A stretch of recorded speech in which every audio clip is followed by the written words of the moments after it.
Merci, monsieur le directeur, pour cet éclairage à la fois sur la situation des 8 Français qui pourraient encore être détenus dans la bande de Gaza depuis leur enlèvement et sur les personnes récemment évacuées par le point de passage de Rafah vers l'Égypte, où ils ont été pris en charge par vos équipes. Et à ce propos, j'imagine que la suite de votre travail va nécessiter la plus grande discrétion pour le reste des opérations, et en particulier, c'est peu compatible avec les besoins des proches et des familles qui veulent à tout prix recevoir des informations afin de faire vivre l'espoir. Pour cela, avec les collègues de mon groupe, les députés socialistes et apparentés, nous vous sommes très reconnaissants et nous saluons le travail de la diplomatie française en général et de votre service en particulier.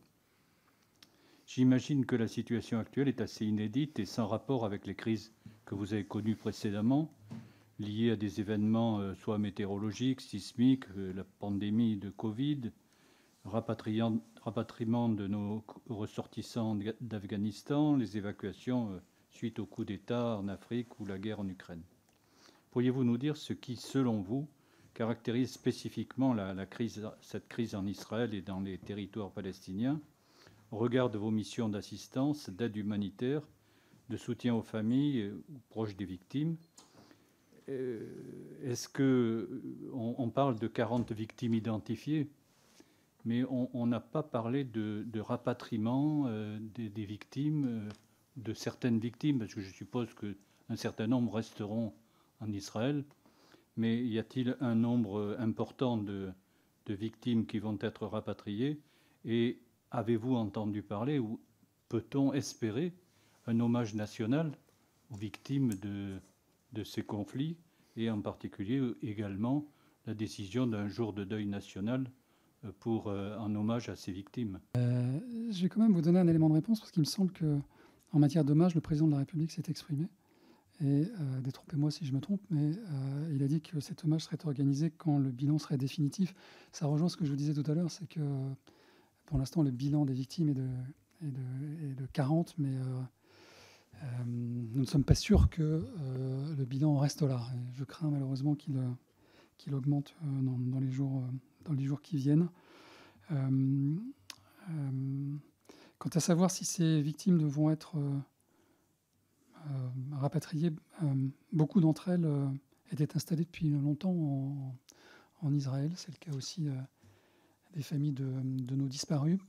Pour vous dire les choses très, très honnêtement, parmi les 8, par exemple, 7 d'entre elles, familles, sont en totalité installées en Israël. Et donc c'est notre consulat général à Tel Aviv et notre ambassade qui les aide, qui les accompagne, qui ont le contact avec elles.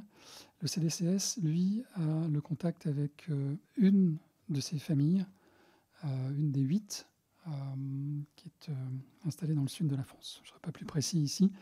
Donc vous voyez le partage, et puis c'est une question qui viendra en son temps, je crois, auquel bien évidemment on sera attentif, parce que ça fait partie des sujets qu'il faudra traiter à l'avenir.